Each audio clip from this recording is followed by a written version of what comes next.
Hey everyone, hi. This fan is gonna drive me nuts. Move it a little bit, maybe. Okay. How is everyone tonight? So, I want to give a shout out to Charlotte on the web over on Rumble for giving a shout out to my stream and for saying some very nice things about me. And I attempted to tell her in the chat. I don't think I came off quite as well as I wanted to, though, that because she given me an apology, and I mean it, no apology necessary. I've done my fair share of shit here too. I haven't been the nicest person to her along the way of this whole time. I'm really happy that she and I are both in a better place though with one another. But it's all good. So I just want to throw that out there and give her a shout out and a thank you for everything she said and whatnot. I don't have it up on my thing anymore. All right. So do I have mods here? I don't like to ask my mods to do anything really, but I'm gonna ask you guys, can you please put a link to Charlotte's Rumble channel in the comment, please, or the chat. I'll grab it later and I'll put it in the description. Okay, so let me see here. We're ready. Did she ever get her sheets back? No, from what I understand, she did not. Sheets are hard to come by. Oh my God, Sally B, that sounds like so much fun. Oh my God, good luck. Hi, Mrs. H. Hi, Java Man. Hi, Mama T. Hi, Lazy Mom. Hi, Sally B. Hi, Autistic Shell. Hi, Steffi.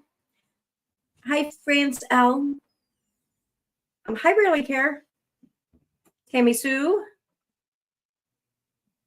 Hey, Megan. Hi, Lily. Hi, Sean. Hi, Billy Martin. Or Bill I. I don't care. I'm going to still call you Bill I. I don't know. It looks like this should be how it's pronounced. Why did it jump up on me? Okay, I think we're good. Hi, Ghetto Country 420. Hi, Aaron. It still sounds so weird to say. Hi, Marion. Cheryl. April. Okay. All right, I'm gonna. Hi, Mothership. Hi, Captain T. Hi, April. Okay, I'm gonna stop the hellos because it drives me nuts when people do that in the beginning of the stream. I'm just like, oh my God, get with it. I just forward right past it. So I'm sure people will do that in the replay. It's okay. I get it. So first, I want to start by saying this stream is not to change anyone's mind. I am not here to try to change anyone's mind regarding the whole situation with Katie Joy and her discussing her or whatever. I'm not here to call her a liar. I have my own thoughts and feelings and opinions on it, mind you. They've since changed from my original thoughts and opinions, but that's not what I'm here to do. Okay. If at some point in time down the road, someone asks me my thoughts and opinions, I'll gladly share, but this stream is not about that. So I was thinking though, like this whole time I made this argument about why I obtained the reports, about how I wanted to put the truth out there about this officer. And obviously that's true. But I didn't bother to think about setting the facts straight or whatever, showing all of the story or whatever regarding the person she accused. I didn't think to do this because I just, I believed her. Like, it's part of I'll be honest, a large part of why I believed her is bias because she's still another woman, and yeah, that's my fault. Yeah, it is. It's my fault because bottom line is there's two people involved here. Okay. And because this never went to court, there's no argument really or evidence to point to one side being right or wrong. So for one side to be doing all this talking and accusing, I feel like it's off balanced. So now after some time has passed, like 4 fucking years, I get it, 3.5 years, whatever. Now that this time has passed, and my having seen a lot of these discrepancies, and they popped up here and there, it's and in general, but also especially to the story, it's dawned on me that I've been a huge hypocrite by going all out of my way to try to support the reputation of this officer, because I think he clearly deserved it. But by doing that and completely disregarding the person she accused, I've been a huge hypocrite. And I feel like I need to make amends here. So what I'm going to do here tonight, and this is going to be a trigger warning, okay? I'm going to be playing another live stream of Katie's, and I'm going to be going over the police report. We're going to be doing it kind of in tandem because I feel like that's the best way to do it. The live stream I'm going to be playing is from her, from, what's the date on this? I'm not sure if I put the date in here. I think I did. Yes, I did. Okay, it's from the night that changed my life. And I believe it was the 6th. I believe it was September 6th. September 5th or 6th, but I believe it was the 6th. I know it was one of those 2 dates. I know for a fact, September 5th or 6th, 2020, but I believe it was September 6th, 2020. And this was a live stream that was on her other channel, her Katie Joy Live or Katie Joy Vlogs or whatever the hell she called it at the time. It's a little over an hour long. Now, last night I played a different one. Last night I played the stream that came after this one, okay? So this is the stream where she tells her story. So like I said, a trigger warning to anyone who's not expecting this or whatever. She doesn't get overly graphic, about it. Believe it or not. I mean, it's her. She doesn't actually get overly graphic about it. But if you're still sensitive to hearing any kind of story like this, this will very likely affect you. So I just want to throw that out there. As we're listening, and I think I'll be able to tell pretty much when we come up on these moments. I don't want to guarantee anything, but I went over this a couple of times today. I think I'll be able to, for the most part, do that. And when I know what's coming up, I will say something. So if you are listening and you suddenly feel like, all right, you better skip this one, I'll let you know. Just skip it for a minute or two or whatever, and come back or whatever. So yeah. Now, for those who don't know, September 6, 2020, Katie Joy did what she called her Me Too moment. And she even, in the stream I played last night, she even said that people are going to like not believe her or whatever, but or some shit like that, but no one's going to steal my thunder. So this was her thunder. This was her like moment to shine, was to tell this story. Yeah, that's weird. Anyway, let me check chat and then we're going to just get right into it.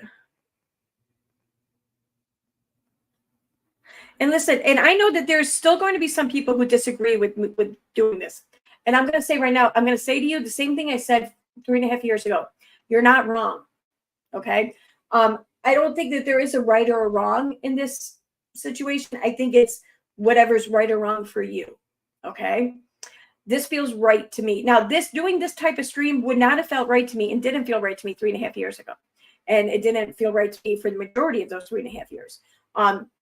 And sure, I'll be honest, part of why it feels right is because of the shit that she's been posting about and the people she's been hurting. But it's not that. That might be what finally gave me that little kick in the ass to do the stream now. But really, the reality of it is the reason why I'm doing this is because I really feel like there has been an injustice done to the person she accused. Now, I'm not saying that he's innocent or that he's guilty. I don't know. No one can really know. What I'm saying is Katie's the one with the platform. Katie's the one who's been naming him. Katie's the one who's been doing all the accusations and the storytelling and just really painting a horrible image of this guy. This guy's not a public figure. He's not spoken publicly about this. And he's pretty much, he's kept up with it from my understanding.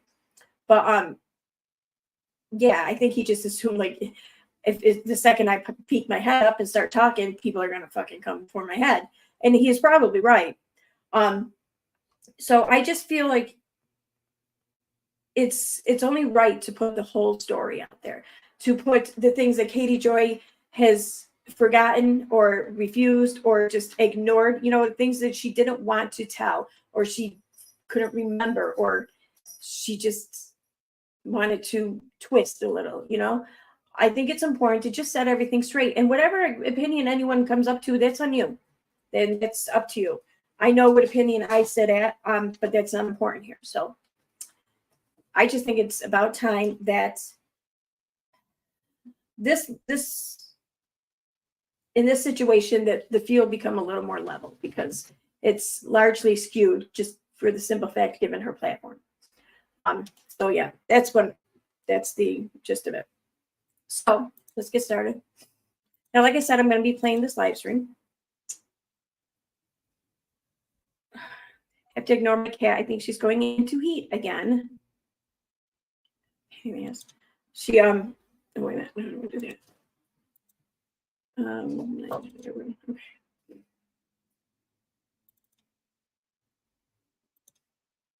Okay. All right, there we go.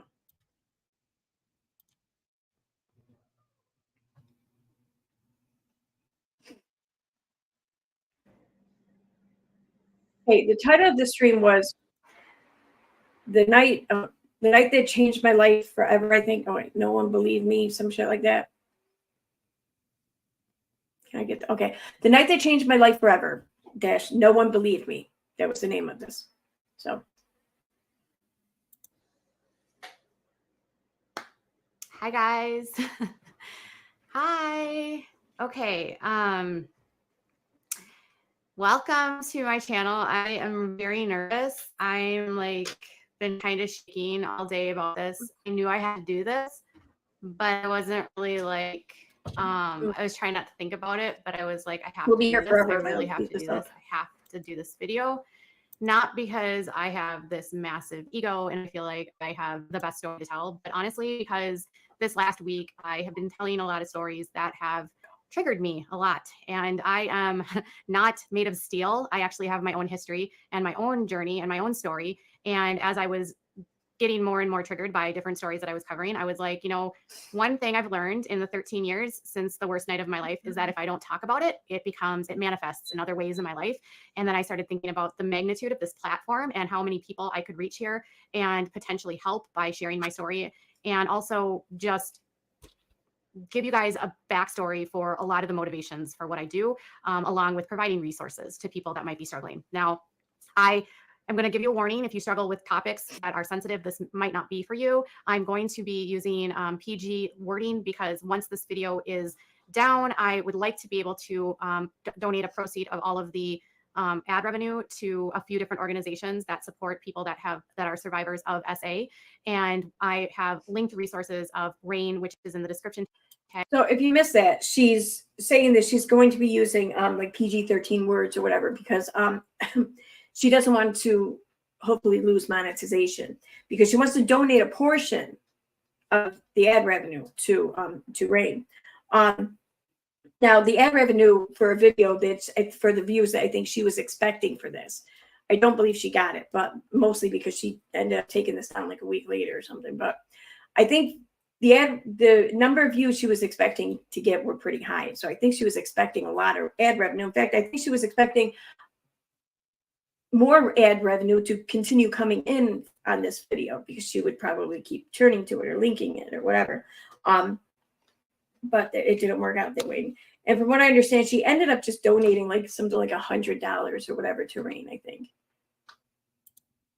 Along with some other resources for you, which you can use because when I was going through what I did, RAIN saved my life. And that's what I want to talk about because there's just a lot of secrecy, even though in 2017, a lot of women came out and started.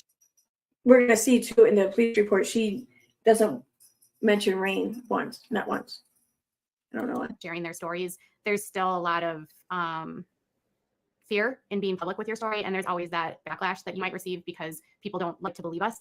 So that's where we're going to start right now. Thank you, Brenda, for becoming a member. Okay. So I am doing this again to share my story. I'm doing this to hopefully empower other people to realize you don't have to stay silent and also to, hold the people accountable that did this to me because I think that there's no justice for me and the only justice I have is my platform. So I'm going to be naming names and I'm going to be putting people out there and I'm going. No, she said people. the people who did this to me. To expose them because I'm done holding their secrets. So it all starts on April 21st, 2007. This is weird. Okay. I hate to point this shit out, but I'm gonna. Why don't I have the little things that I have on the mobile? Bullshit. Let's see here. 340. So we're gonna go back just a little bit here. And she seems very happy to finally get started. Their secrets. So it all starts on April 21st, 2007. And I apologize. This might ramble. I felt like I could do a video where I would maybe go and do like a edited version, but I felt like, oh God, if I do an edited version, then I have to rewatch what I say, and then I have to think about what it is, and then it's going to be so polished, and then, you know, people are going to be like, oh, it's just so perfect. And I don't want this to be perfect. I want this to not be perfect. I want this to be the opposite of perfect because it's not a perfect story. But so what would be a perfect story here? What the fuck does that even mean? It's not a perfect story. What the Okay. It starts when I was 27 years old and I was living single. I had a home in St. Louis Park, Minnesota. I had purchased the house of, wildest story, I bought my mom's house that she grew up in. So did you catch that? She bought the house that her mom grew up in. Now, correct me if I'm wrong, but wasn't it her mom's parents or her mom's father in particular that she claims was outed for having a bunch of young girls or something, like long after he died, this shit came out? Like, this is like why, according to her, she's gone no contact with her parents. I believe it was her mom's parents, right? So I'm curious. She said she bought the house that her mom grew up in. That means that she bought her grandparents' house, including her grandfather's house. And she lived there. And you're going to hear her talk about how proud she was of this. In 2005, I became a homeowner at 25 years old by myself. And I was a kind of a scaredy cat. I had come out of a very bad relationship. One that was very, he wasn't a very nice person, and he did a lot of things to me that are not okay. Like filming me and sharing the films with other people without my consent, forcing me to do things I didn't want to do. And it was really hard for me to leave. Very hard, because I was very young when I met him. I was very inexperienced when I met him. And then after I was with him for so long, I felt like he had damaged me, that nobody would want me, because I was so ashamed of what he did to me. And so once we broke up, I was kind of like, I don't even know how to describe it. I sort of lost my inhibitions and I became a very free spirit. Not to say that I was doing anything inappropriate, but I was tired of having been so controlled by him in every aspect of my life. And after, I don't even know, a few years, so we broke up I finally ended things with him in 2004, right before I bought my house. And then he actually helped paint my house. So the entanglement that followed us was into 2005. By 2007, I had already had a really bad rebound and moved in with a really bad rebound after that relationship. And I ended up trying to find friends in any way that I could, because my ex had really isolated me from so many people and nobody liked him. And so I lost a lot of friends along the way. So I found out, I ended up reconnecting, actually never reconnecting, but I was with one of my friends from college, and he had a group of friends and they were going out on that evening to go to celebrate. That's my drink. Back off. I will spray you. I will spray you. Nope. Go away. Go. Really? You're not even afraid of that anymore, are you? There's a little bit of vodka in it, so she can't have it. Somebody's birthday, and I think, if I recall, it was Lane's birthday. Yeah, it was Lane's birthday. So we were down in uptown Minneapolis, and yeah, my rebound was terrible, says Maria Vita. So we were in uptown Minneapolis, and I think we were at either the Legion or the VA. I don't remember which one it was. It was a dive bar that had karaoke. And so I met up with my friend. Yeah, she said karaoke. I'm going to let it go. So I'm going to ask that you all let it go too, because we're here for bigger issues than that. Paul, and he was like, great, we're going to go meet up, and we're going to go Seisha's birthday. It was Seisha's birthday. I'm sorry. Seisha and Lane were a couple at the time. They're not together anymore. It was Seisha's birthday. So I went, or maybe it was Lane's. I don't remember. It was one of their birthdays. Who cares? It doesn't matter. It was somebody's birthday, and we went to go sing, I think at the Legion or the VA. I can't remember. And we were out, and this was shortly after they were in Minneapolis, made it illegal to actually smoke cigs in the establishments. And it was near the end of the night. I think it was around maybe 1:30. And I was out. I went outside to smoke because I still would have a cig when I was drinking back then. And we hadn't been drinking a ton. Like I wouldn't have classified myself as ripped or wasted by any means. I'd only been drinking, like we were drinking pitchers of beer, and nobody was like taking shots, or at least I wasn't taking shots there. They loved to take shots, but I was not much of a shots taker at that point in my life. Anyways, you can very easily get pretty wasted if you're in a bar long enough just drinking beer. Yeah. You don't need the shots to get wasted, although the shots do make it quicker, maybe a little bit cheaper. But yeah, you can do it just fine on beer. While we were out there smoking, I was like, this person walks right up to me and they're like, Katie. And I was like, yeah. And it was somebody I went to high school with. And I was like, someone I hadn't seen in like 10 years because he was a year older than me. And it was Nick. His name was Nick Kozlak. And Nick is... The reason why I'm letting his name stay in here is because she's already put his name out there. She has already concocted this whole narrative about this man, with these accusations, and from her very large platform. So I don't think it's going to do much good for me to put everything else out there, but not have a name tied to it, because people won't know that it's out there, you know? And like I said, I'm not doing this to place doubt in anyone's mind. I'm doing this to give more information that she has reluctantly, shared. And she hasn't shared, basically. So, from a family that owns funeral homes in the Twin Cities, Kozlak's funeral homes. They also own a restaurant called Kozlak's. They also own Jack's, which is a steakhouse. And they have a limousine business. And anyway, the family has a lot of different businesses. His grandfather was the one that I believe started all of the funeral homes. So in Twin Cities, everyone knows at that time, especially in the area that we grew up in, knew their last name. And their restaurants, Jack's, is, I think it's still there. I don't know. Anyway, Jack's is in Minneapolis, and it's in Northeast Minneapolis. And it's one of those places that has very expensive steak. It's a fine dining. It's like where football players and basketball players will go when they're being like wined and dined. You can see celebrities there. We went to Jack's for my parents' 40th wedding anniversary. Yeah, they did. So that's just to give you a little bit about Jack's. So it's not people in the world know who they are, let's just say. And he came from that family. Now, his parents weren't necessarily they didn't own any of the restaurants, but it was his grandfather that was connected to all of this. His aunts and uncles were part of it. And I don't know if all of the family members worked within all of the different things. And because of that, there was a lot of money in this family. And he was a bad kid in high school. Like, he got kicked out. He left our high school. I don't even remember. Maybe he left after the end of middle school, and he went to one of the more prestigious Catholic high schools, Totino Grace, and he got kicked out. So he got kicked out of Totino Grace. As someone who got kicked out of our local areas, parochial school, that's not hard to do. It really isn't.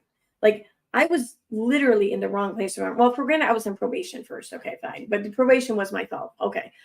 But the kicked out offense, I was just literally in the wrong place at the wrong time. I wasn't even a part of what was going on. I was standing there waiting for my ride. So yeah, it's just because someone got kicked out of Catholic school doesn't mean it's hard to do.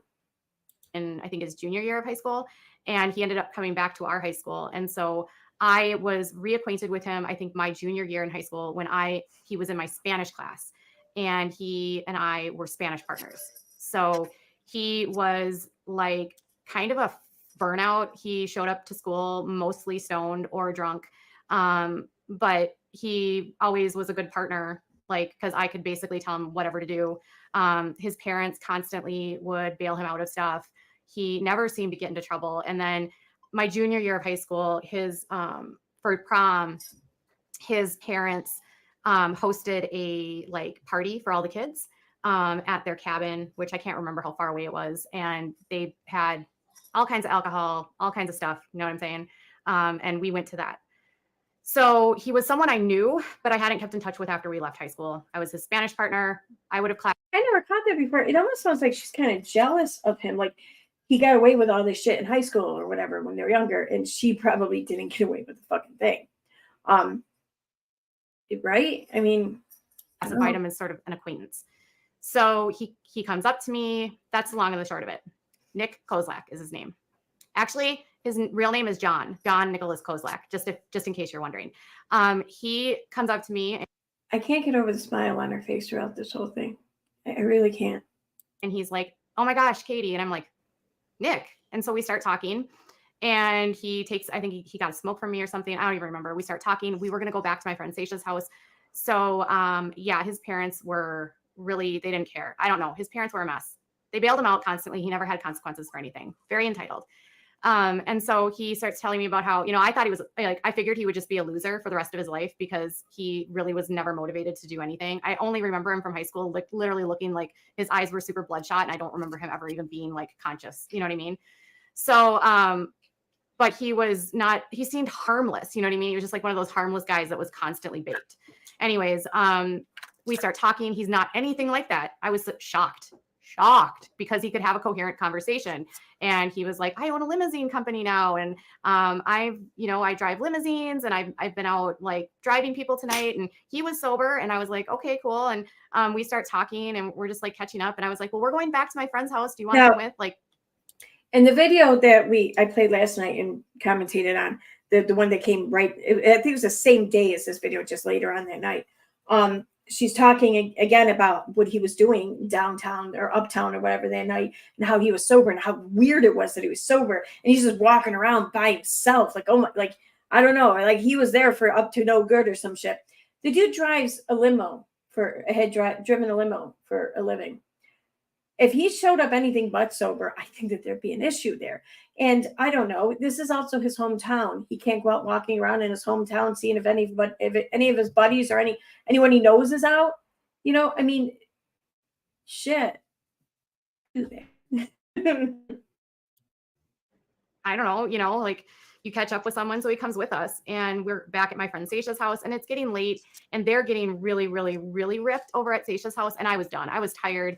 I could not keep up with these people. I could not, these were the kinds of friends that literally go until 7 or 8 in the morning. And I was never like that. I was always like tapping out by like 2. So by this time, I think I had taken a cab down to the part of town. And so Nick was like, well, I'll give you a ride home. And I was like, oh, cool.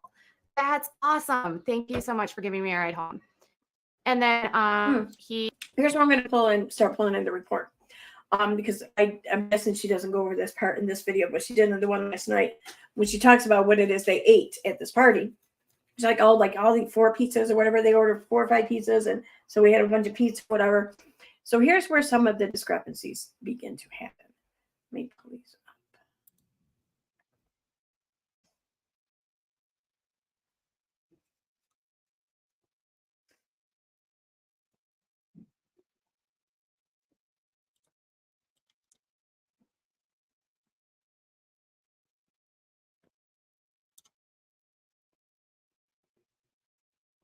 Of my slow computer.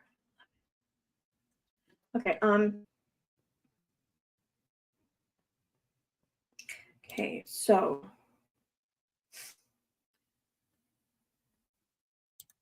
this is the first page of the report. Now, the police department, anything that's redacted in white or black is their doing. Anything you see teaching, it's my doing. Okay. There's some things I wanted to continue or just go out of my way to redact, and that's like the officer's name and the investigator's name, because dude, it's the internet. People are just gonna give them shit, and I don't want to contribute to that. So that's what I'm not sharing for the most part. So basic questions or whatever, and okay, bringing your attention back to the events that took place this past Saturday. So the night of the 21st, you went out with some friends to a bar. Is that correct? And what was the name of that bar? The VFW in Uptown. Okay, and how many friends were you there with? At least 15. Okay, so it was a large group, a very large group. And at some point, you told me earlier that you bumped into an old friend from high school. Is that correct? Yes. And what's the individual's name? Nick Kozak. And how do you spell it? Okay. All right. And where did you attend high school with this individual? Something high school. And when did you graduate from that high school? A year. And was Nick in your class? No.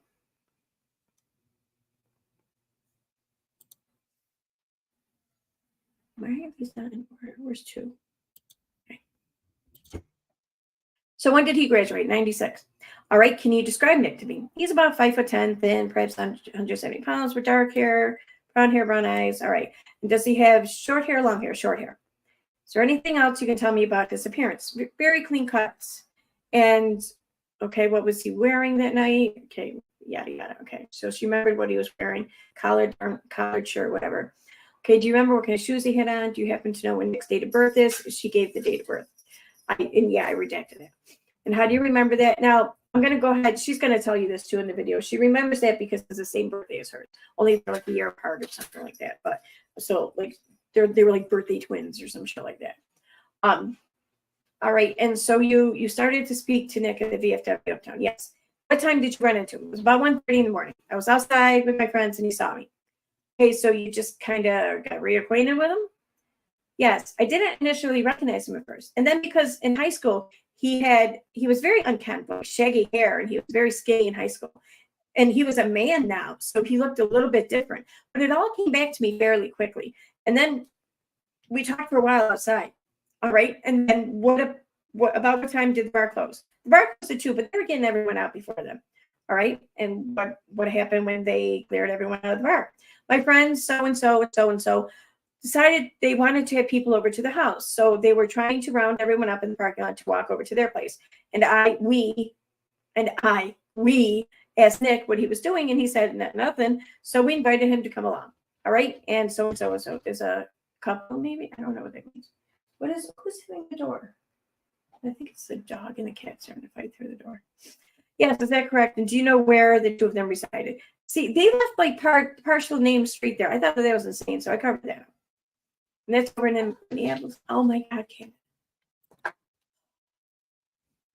We can't really afford to get her fixed because the dog's getting fixed this month. And then next month I have Kansas, so it's gonna have to be after Kansas. So okay, yeah, and uptown. All right, and before you left the VFW, how many alcohol beverages did you consume while you were there? About 5 or 6 beers, or 5 beers over 6 hours. All right, and roughly how large were those beers? Probably a pint.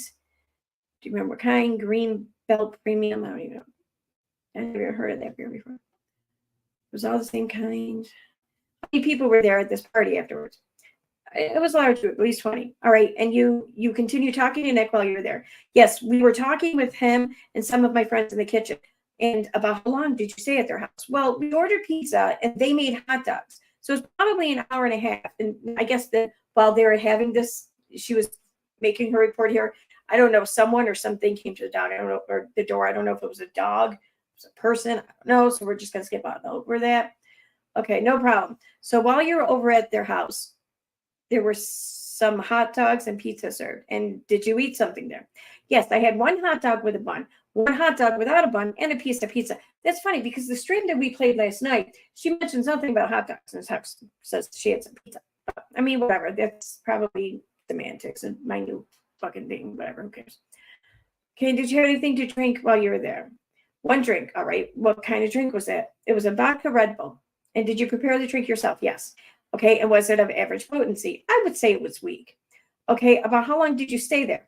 I would say an hour and a half. All right. So that brings us to sometime around 3:30. Is that correct? Yes. And so you left there. Where did you go from there?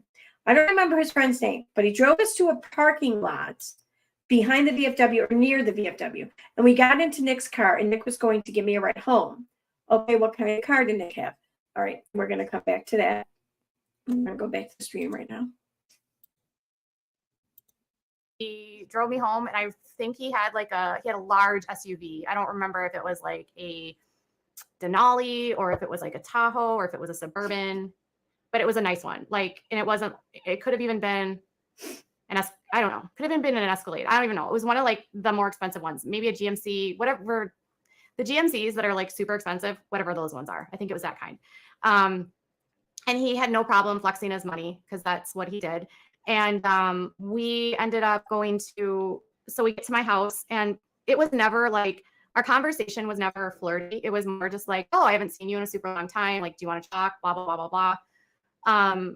And we get to my house, and I was like, I just bought this house. Do you want to see it before you go? I can show you my house. I felt like proud, like, proud to show off a friend, like, look what I did. You know what I mean? Like, look, I'm a single girl and I was able to buy this house. Like, that was my big thing back then because my mom never did that. None of her sisters were able to do that. I felt super proud to be able to buy a house. I was the first woman in my family to be able to do something like that. I felt I was like a huge accomplishment. He's like, sure, yeah, I can come in. And he stays outside for a while and then he comes in and he brings his. Okay, I want to just stop there. First of all, you caught how like super proud she was of owning the house that her grandfather's old house, basically. She was super proud to own the house. I don't know. That's another topic for another day, but I just want to point that out. But what she said there, she said, so we go inside. Well, he stays outside for a little while, and then he comes inside. Okay, but just in case for those who missed it, I'm gonna rewind that just to hear it again. Proud to be able to buy a house. I was the first woman in my family to be able to do something like that. I felt I was like a huge accomplishment. He's like, sure, yeah, I can come in. And he stays outside for a while. And then he comes in and he brings his own beer in, which I thought was really weird. Okay. So he stays outside for a while. Then he comes in. Now he comes back in. He comes in and he brings his own beer. Where is my accountant? Hold on.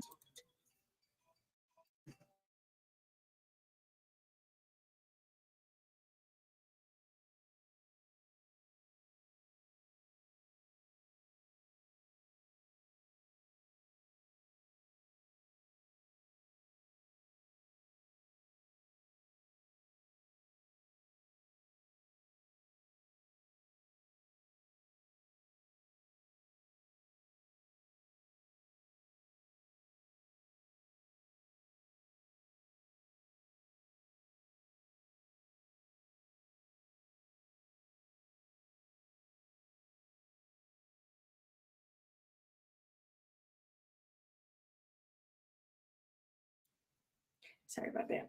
I gotta send him some stuff. Okay. Wait, what was I doing?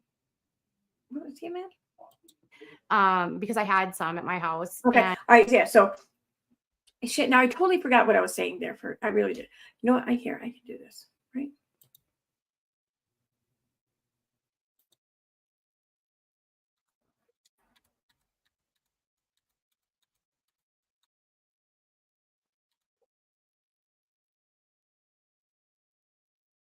Okay.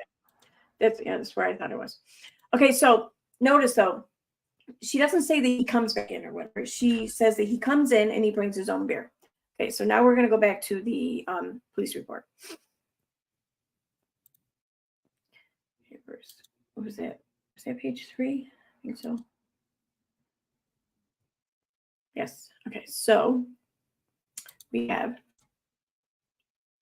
an SUV, a Cadillac SUV, cream colored. I don't know what kind. He told me at the time it wasn't an Escalade. It was a smaller. He said it was a newer model. Like, I think it's a newer line for Cadillac.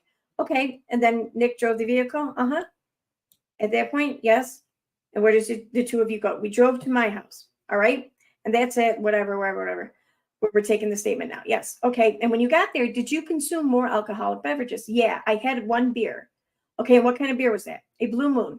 And was that a standard 12-ounce bottle? Yes.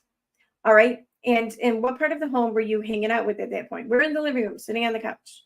Okay. And at some point, he offered to give you some beer that he had out in the car, correct? Or is that correct? Yes. And you told him that you already had beer inside here and that was okay if he drank that, right? Yes.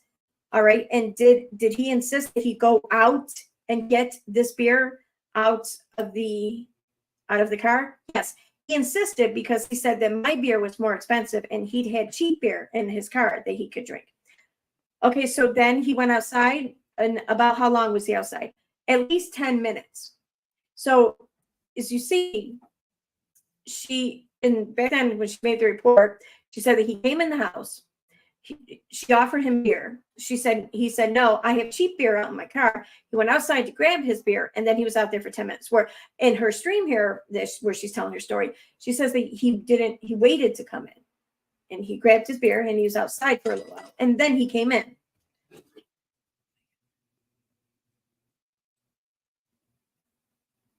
What time is it? Time to come over because you never answer me. Okay, what time is it now? 8.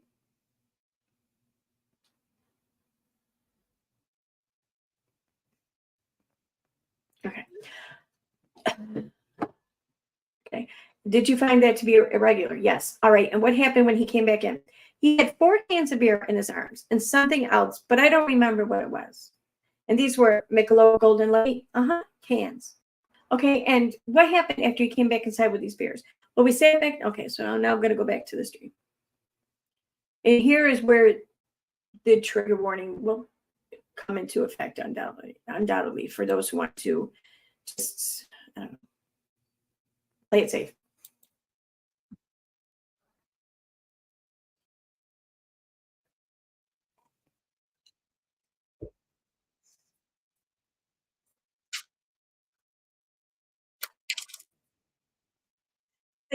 That is the weirdest way I've heard that described. Okay. But she explains that why she went to the bathroom or some shit.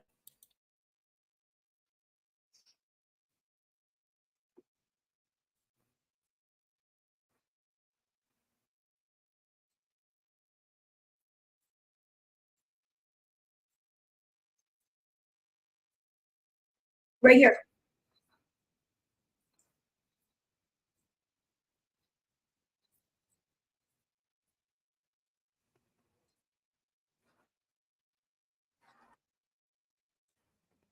Oh, I want to play that. All right. Damn it.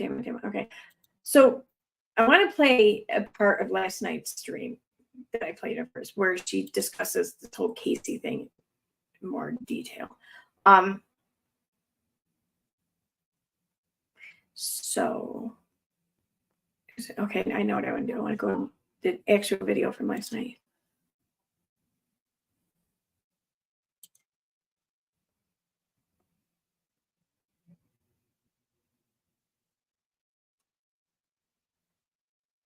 Okay, so please tell me the transcript's available.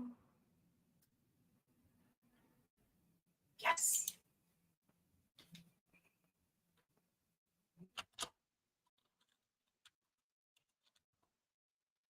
What do you mean Casey's not in there?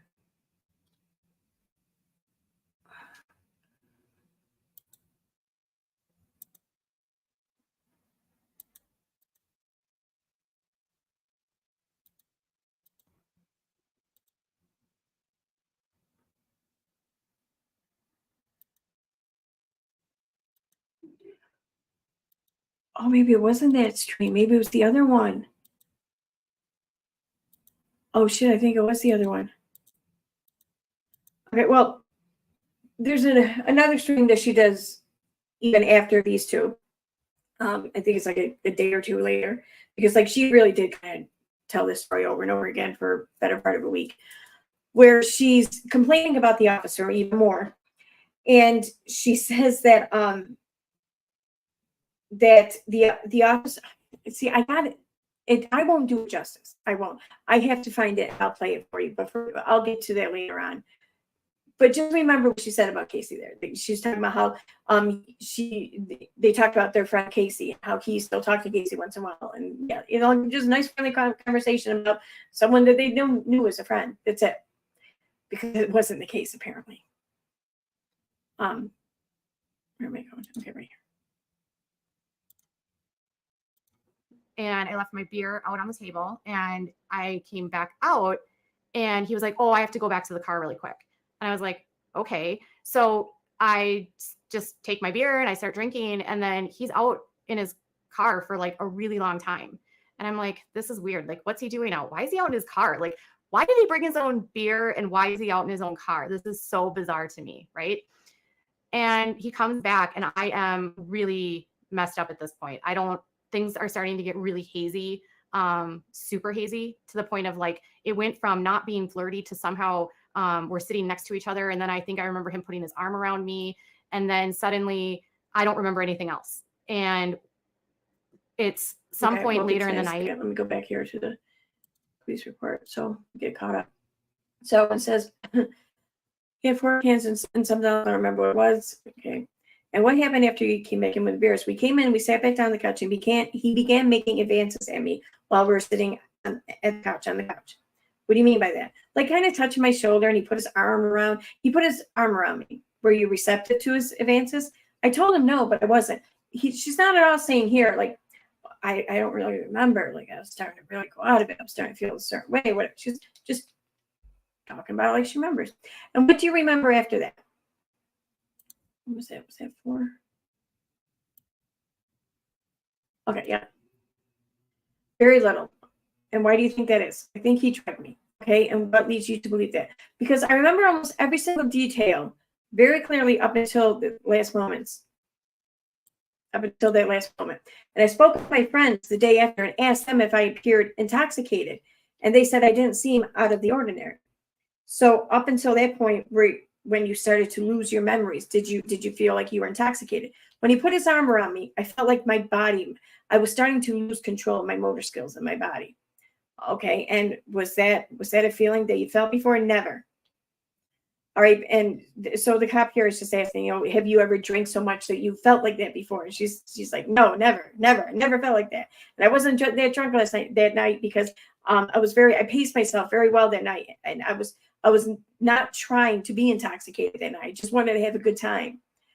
And so when you got back to your house there, did you feel intoxicated at that point? I would say if anything, I felt a slight buzz. Okay, but you weren't having any problems walking or no talking or anything like that? Nope. Okay, and your memory wasn't. I see this. Memory wasn't impaired at all. No, my memory wasn't impaired at all. I remember almost everything about the entire night, down to like what his shirt color. I don't ever pay attention to things like that, to those kinds of things. And so something changed there. And it was a feeling that you hadn't experienced before. No. Would Nick have had an opportunity to give you some type of drug that would have? Yes. All right. And when would that have been? I went to the bathroom a couple times while he was there and left my drink unattended. Now, here's the important stuff. Here's where the timeline here's where the timeline starts to branch for the two of them when they give their accounts of the night. So here's Katie's. Went to the bathroom a couple times while he was there and left my drink unattended. Okay, and can you tell me, just from your own perspective, what the next thing you remember was? Okay, so here's definitely trigger warning, definitely for what's about to come. We're going to go back to the stream here for a moment.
Okay, so we're going to stop here. We're going to go head back over to the report. What just happened? What did I do? Oh. Well, did I not switch over to the stream? Did you guys hear the stream?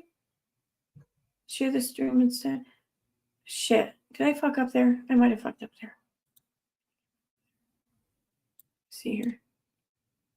Oh, stay. Lay. See. You guys didn't hear a word she said. Son of a bitch. All right.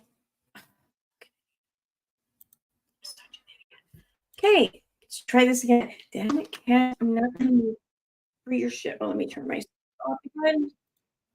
All right. Okay, stop it.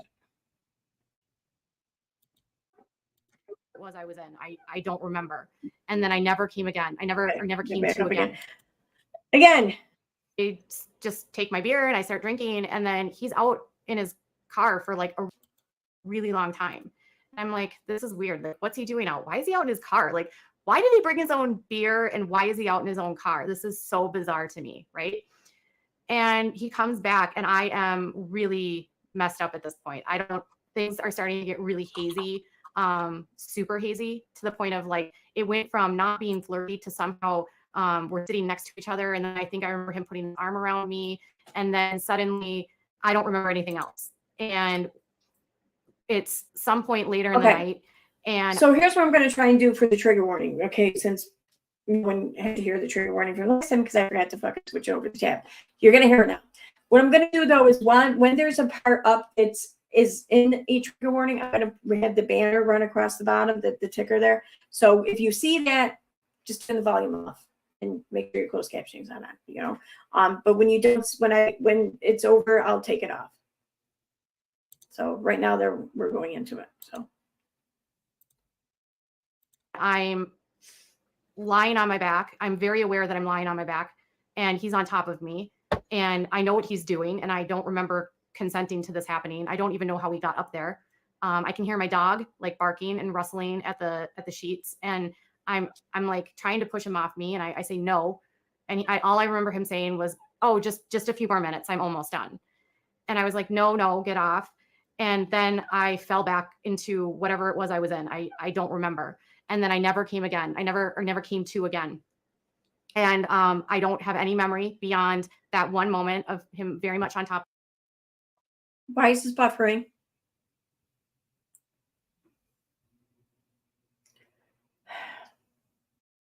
Of me telling him no, get off, and then him saying, I'm almost done. No, I'm fine. Like he wouldn't get off of me. And then I don't remember anything else.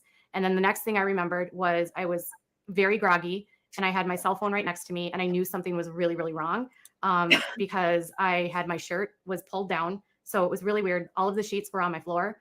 My tank top I had on was pulled down and my skirt was jacked up. And this was weird to me because if I would have been in a situation where it would have been consensual, this is not how I would have looked. I would not have had a tank top that was ripped down with my skirt like that. That's not, no, I never. And something immediately felt very wrong and my body felt really heavy. And I was reaching for my phone and I was texting two people, my ex-boyfriend, not the one that was really bad, the really bad rebound guy, and my best friend, Sarah. And I would fall back asleep and I just kept texting them saying, I think he did this to me. I think he RAPED'd me.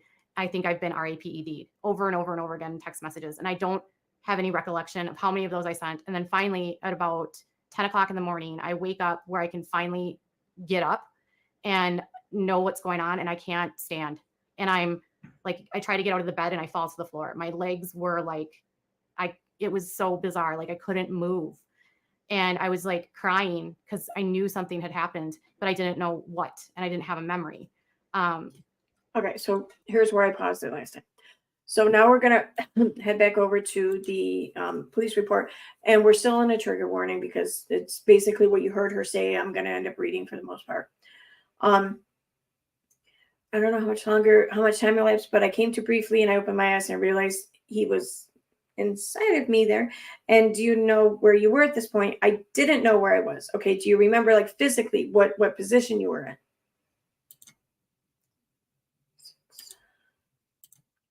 I was laying on my back and my body was very still. I didn't have any control of my body, but my arms and legs and everything. I wasn't moving. All right. Did you feel so you could move your body? No. And was this a feeling you'd ever felt before? No. Have you ever been more intoxicated, just specifically with regard to alcohol, than you had before this encounter? Yes. Okay, so you've had more to drink in the past than you did that night. Yes. I didn't understand that question the first time. Holy shit. Okay, have you had a lot more to drink than that in the past? Yeah. Yes. Or in the past, yeah. Well, when I was like 20, I mean.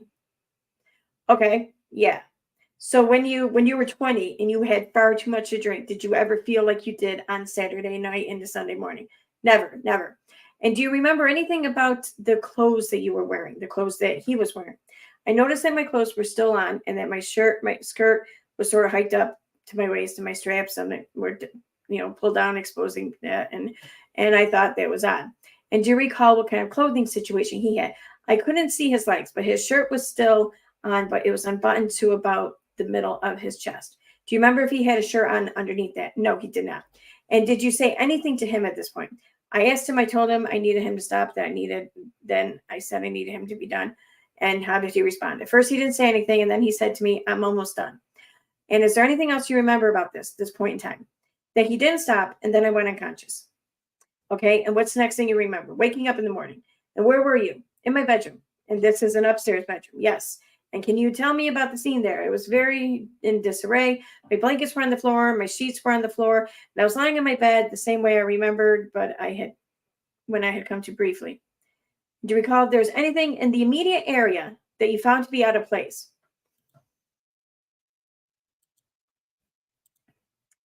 A bottle of beer was on my nightstand. Now, if you remember, she had in her house that she was drinking was the Blue Moon, which was in 12-ounce bottles. He ran out to the car to grab his beer, which was in cans. So there's a bottle of beer on the nightstand. I mean, it seems to me like when she went upstairs, she brought her bottle of beer with her. I mean, it's not, evidence really of anything, because it could have gotten there from anyone, I suppose, but it kind of depicts that, I think. But okay. And that's the nightstand right next to the bed. Can you think of anything else? Okay, so we're going to go back to the stream here for a little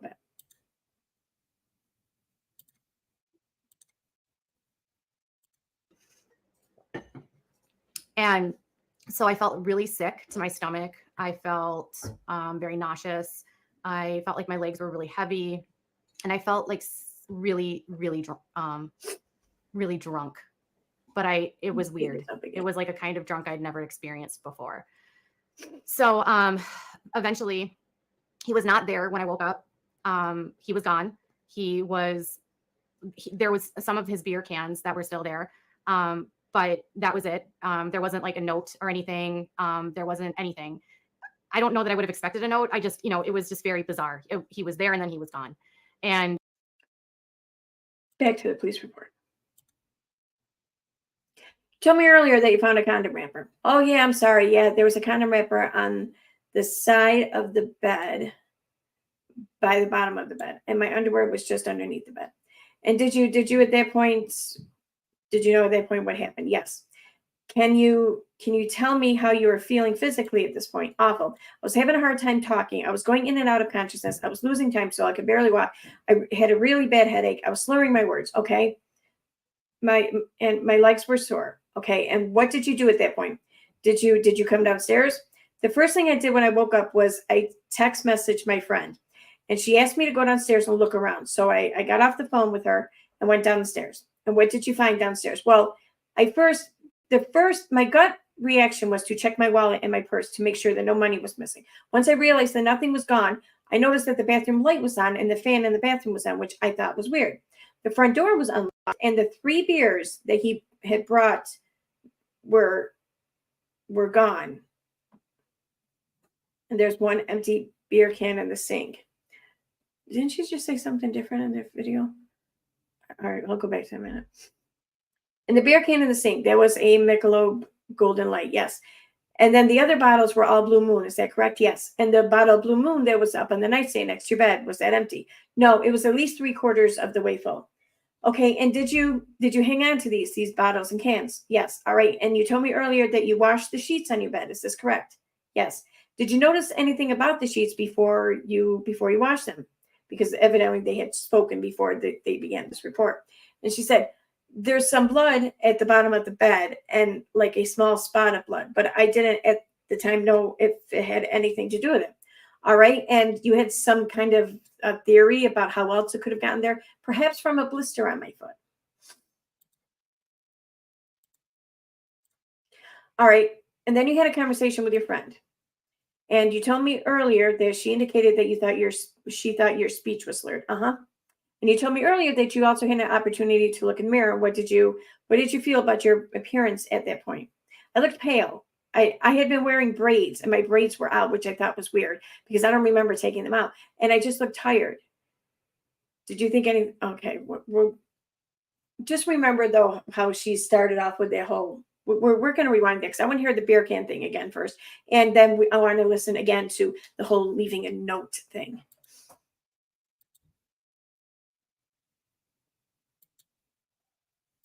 REPED'd me.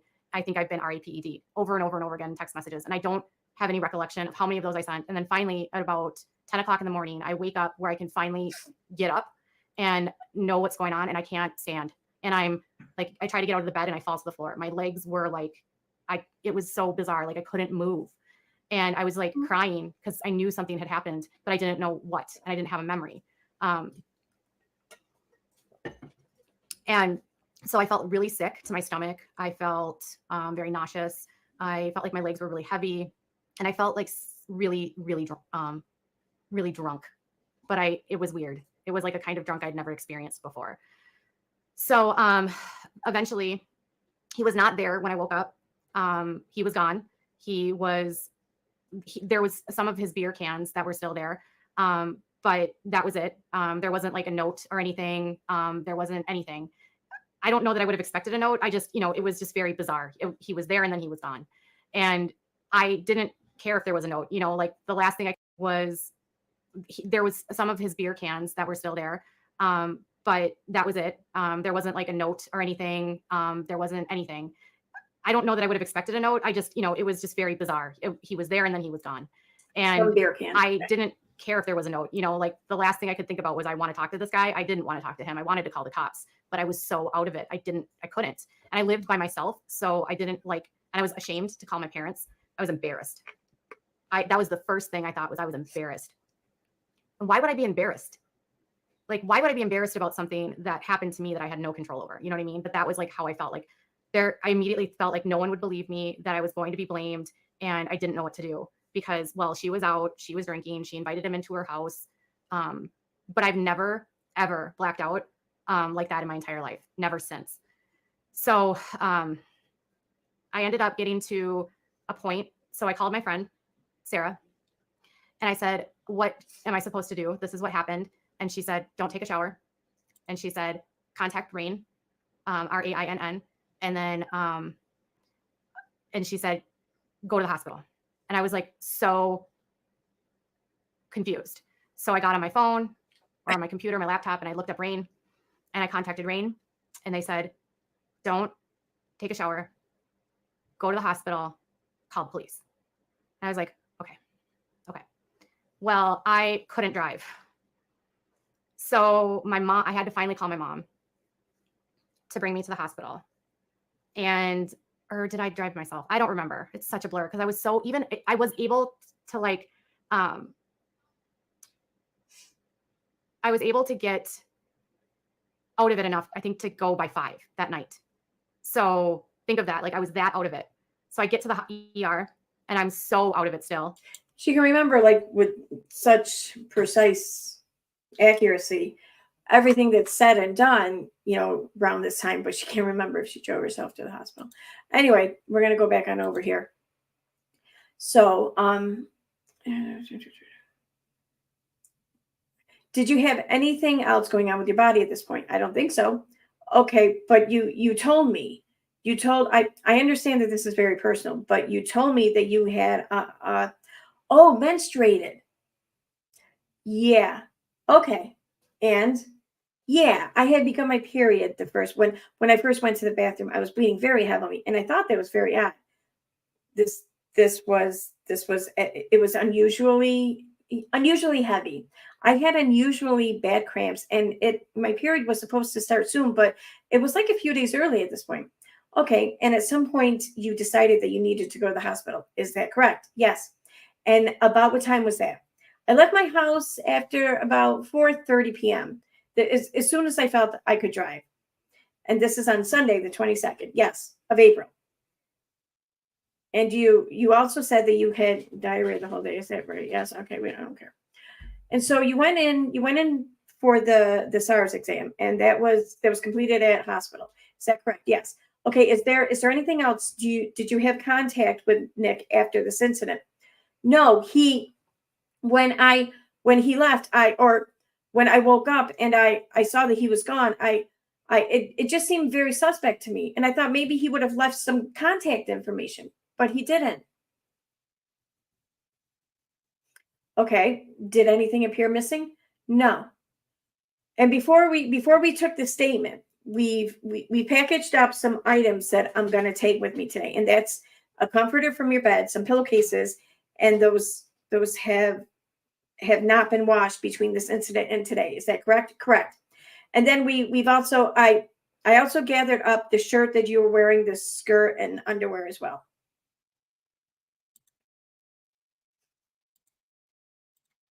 Yes. And those items have not been washed. No. And we've got the condom wrapper. And this is the same one that you found lying next to the bed that morning. Is that correct? Yes. Okay. Is there anything you wish to add to the statement? Yeah. Okay. So that's the end of that part, but we're going to go back to the video here now. Now, And I'm also too, that was just the intake, like the officer taking the initial report. That wasn't the investigating officer. We're going to come up on the supplementary report shortly. still like having trouble walking. And I'm like, I think I was SA'd. And they were like, whoa, okay. And so they bring me back and they're like, we need to do a full forensic exam. And they bring in a social worker and they bring in a forensic nurse who was, by the way, amazing. Nurses that do this work are heroes. And I was like, Shoot, I think I missed the part now already. Where she says that she was talking about rain. She wasn't sure about going to the hospital, whatever, but her friend Sarah told her she had to go, and that Rain told her she had to go. That sounded weird to me because I know Rain is. I know that they would be of the belief that she should go, but I can't imagine that an advocacy group would be pressuring a victim to do anything unless the victim wanted to.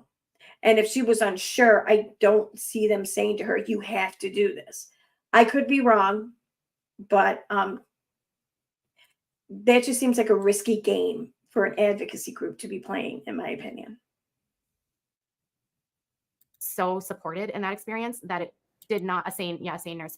I was so supported by that nurse that I was of the belief that every part of this experience would be like how that Oh my nurse God. treated Yes. me, Thank you and it for wasn't. touching that. That nurse was the last time I felt respected in the entire situation. So someone in chat here says, didn't she say someone made her drinks of cranberry and vodka, insinuating that drink was spiked? Didn't she say her mom or friend drove her to the hospital? Her story always changes. Yeah. As far as who drove her to the hospital, I think she's gotten confused a few times, but she's herself straight. But you're right about so in the police report says Red Bull, but when she recounts the story, in like every instance that she recounts the story on stream or video, it's a vodka or it's a cranberry vodka. So, yep. Yeah, I remember that too, but I wanted to pull up the two instances of that, but I never did. So thank you for reminding me. We're going to listen for that. I don't know if she said in this frame. I don't know. Let's see. Where am I? Okay. But she was so compassionate. She gave me a hug. Like she told me it wasn't my fault. She explained to me what happened. And I was, I said, I don't remember anything. I don't know why I can't remember anything. I don't know what's going on. I feel really weak. I feel really sick. I felt like throwing up that whole day.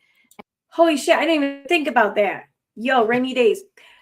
Rainy Day says that part. Wouldn't the police have documented those text messages from her cell, her ever evolving story? Yes, they would have, because her telling them that she was ARD would have been like her outcry. So these would have been the outcry witnesses. They would have received the outcry from the victim. They would have absolutely documented those text messages because of how she said that. Absolutely. And I felt really heavy. And she's like, I think he gave you what's called Ruhypnol. And I said, okay. And she said, are you on any medications? And I said, I am. I'm on an antidepressant. I kind of call bullshit to this. I understand SANE nurses, like, they are very experienced and they're very knowledgeable in their field and everything. I don't doubt that, but I can't imagine that any of them would come out with any amount of certainty about what the victim was given, or even that the victim was given a drug, without there being some kind of test results to back that up. You know, I could see them saying you could have been given, it's a possibility, but for her to say you were given Rohypnol, that seems kind of far-fetched to me. I'd been drinking, I think, some beer that night, and she said, okay, so these medications can counteract with different medications like your antidepressants, and can cause long periods of amnesia. And I said, okay. And so she said, the problem is that. But according to her, though, long periods of amnesia didn't happen. It was actually a very short period, because we're talking like 12 hours of amnesia, because according to the time frame, they got back to her house at 3:30. So whatever, by the time the alleged drug took an effect, according to accounts and everything, it'd be like 4 a.m. And here she's saying that she brought herself to the hospital like 4:35 p.m. So that's like a 12-hour difference. So that's how long this amnesia would have been in effect for. And not even that long, because she was awake and remembering much of the day. So really, this amnesia was only in effect from like 4 a.m. to like maybe 10 a.m. So that's what, like 6 hours? 6 hours of amnesia. And that's a long period of amnesia. I don't know. I guess it's maybe subjective on what's considered a long period here, but that doesn't seem like a very long period to me. I don't know. That once you wake up, it's out of your system. And I was like, okay. What? And so according to her, she was given it in between like 3:30, 4 o'clock, and she was awake around 10 a.m. So by then it would have been out of her system. That's a really quick fucking moving drug. Now, I get that a lot of these drugs are in fact out of the system pretty quickly, but I don't think any of them are out of the system within 6 hours. I could be wrong. And then again, this was also back in 2007. So maybe the testing capabilities for these drugs was not quite as sophisticated as it is today. So maybe back then it could have been out of her system in 6 hours, according to the tests that they had available at the time. I don't know. We'll run blood, but I don't think they'll find anything. And I said, okay. And then she did a physical exam, and she said it was very apparent that there had been, there was no like trauma, but she said it was very apparent that I had been active, or there had been activity down there. But, she said roofies, and she also said they use this because you have no memory. You won't understand what happens when you go to the police. You'll have nothing to tell them, and he'll get off. That's how it works. They use. Imagine a SANE nurse actually saying that they do this so you don't remember, so they'll get off. Tough shit. Like, you're doing all of this for nothing. He's not going to get caught because he did it right. Like, can you fucking imagine a SANE nurse? And now SANE nurse, by every stretch of the definition, is a victim's advocate. Can you imagine a victim's advocate telling a victim, what you're doing here is for naught? He's going to get off. Medications. So I go there, and that took forever. And then it wasn't until the next day that I was like, okay, now I should call the cops. I was scared. Oh my God. The nurse. Oh my God. Chill. Thank you so much for the PayPal.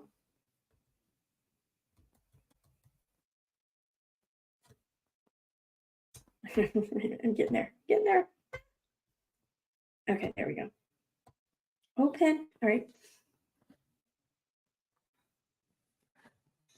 I don't have many classes here. Oh, that's where they fell. Shut up. All right. I'm going to try and read this in. Enjoy. Thank you so much for the PayPal. You're awesome. Thank you. Had explained to me what happened, and I felt like if I called the police that they wouldn't believe me. But Rain and my best friend told me I had to do it. And I'm like the kind of person that, like, if you tell me I have to do something, I don't like to disappoint, and I also don't like to break rules. So I called the police, and they came to my house. This rules, okay. And they collected the beer bottles. They Okay, I'm going to rewind that just a little bit. So we're going 27. Right about there. Maybe. told me I had to do it. No, okay. And I'm like the kind of person that wouldn't believe me. But Rain and my best friend told me I had to do it. Rain and my best friend told me I had to do it, told me I had to report this. Again, that just seems like a really risky game that Rain's playing as a victim, as advocate, to tell a victim what they have to do in terms of reporting. I can understand maybe being overly supportive of making that decision, but anything short of that, I think you'd be doing a disservice. And I'm like the kind of person that, like, if you tell me I have to do something, I don't like to disappoint, and I also don't like to break rules. So and for that reason, this one reason right there. I mean, there's a myriad of reasons why I think it's a risky game, but even if what she's saying here is true, then she's not choosing to report because it's right for her, because she's ready to, because she's strong enough to, because she wants to. She's saying that she would have done it because she didn't want to disappoint those telling her that she had to. That's the last thing you want from a victim, I would think. And they came to my house, and they collected the beer bottles. They collected his empties, my empties. I think I only had one, maybe two. And then they took clothing, they took my bedding, they took photos of the house. And then the detective, or the deputy that came to the house, was really kind, and he said, "We'll get this guy. I'll let you." And I believe. And then it fell apart because I was contacted by the. Okay. We're going to come back to that. So, should it have instead? Okay, so what page is that again? 9. Page 10. So here's the laboratory analysis request for this is for the liquid in the cans and bottles, is along with the cans and bottles, okay, showing that was in fact obtained.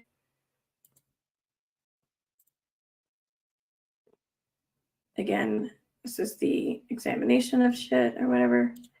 712. And here we have the results. No controlled substance detected in all 4 of them. No controlled substance detected. Just putting that out there. What was that, 12? Yeah. So here we have the officer. I blacked out everything of interest or whatever here. Or they did for the most part, and I did the rest. So here the responding officer, the one that she called, said was very kind to her. He's giving like just his summation really of everything that went down. So there's that. On page 12, is that? What already did 12? Okay. There was 13 and 14. Okay. So again, he's given his summation still. Yeah, right here though, again, she prepared and consumed 1 vodka Red Bull cocktail at the home. At least 20 other people were present.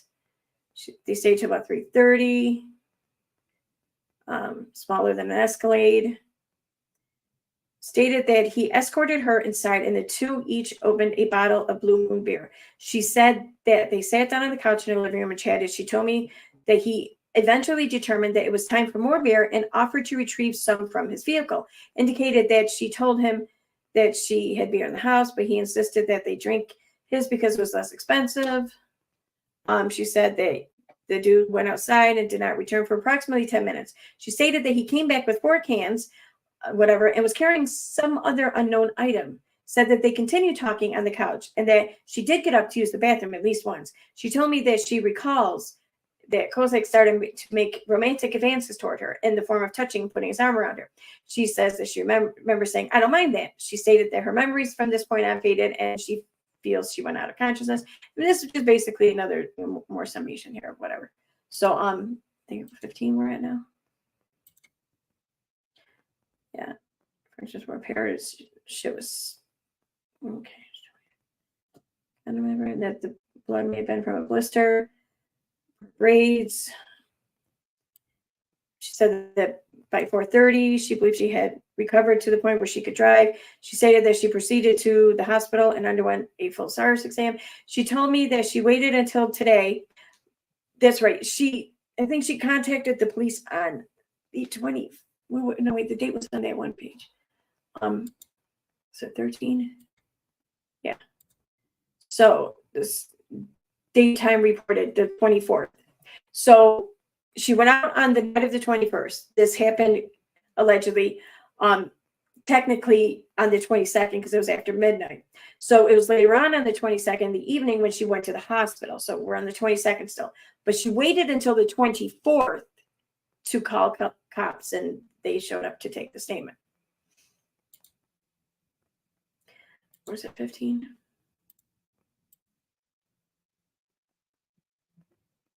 Okay. Oh, did I skip over that? Might have. Okay. She saw the full bottle. Her comforter she had been pulled and thrown. She had found a condom wrapper. Whatever. She found the underwear. Oh yeah, to the point where she could drive to the hospital and underwent a full SARS exam. She told me she waited until today to contact the police because she was weirded out by the fact that Kozak something was adamant that I don't know. Without knowing what that is, I don't know what that means. Into which she fell before the sexual encounter was far different than the effects of she'd experienced before from alcohol. She believed that Kozak slipped something into her drink and pointed out that he had the opportunity to do so when she left her open beer on the coffee table in the living room and made a trip to the bathroom. I retained bottles, partially consumed. I took those as evidence as well as the condom wrapper, 3 pillowcases from the bed, the comforter, tank top, yada. She had already washed the sheets on the bed, but the other items had yet to be laundered. She told me that the condom itself turned up in the shit of feces of her German Shepherd. But this was determined to have been stripped of any salient evidentiary value by the digestive process. I took digital photographs of the scene and tape statement. Okay, the bottles were marked. The comforter, okay, he's just explaining how it is. He wrapped everything up. And he did not contact Nick Kozak. And this is where he leaves this whole thing now.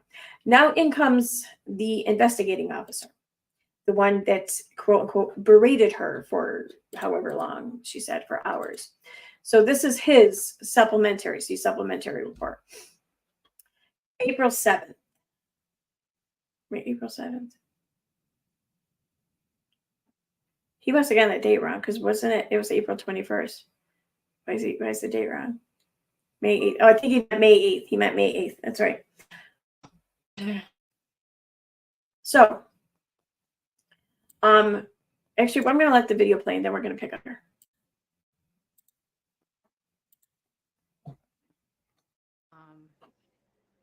Most arrogant officer I've ever met in my entire life. His name was Mike. And I don't remember his last name. I think it was like Johnson or Jones. I don't even remember. Mike was his first name. And he was a detective with the St. Louis Park Police Department.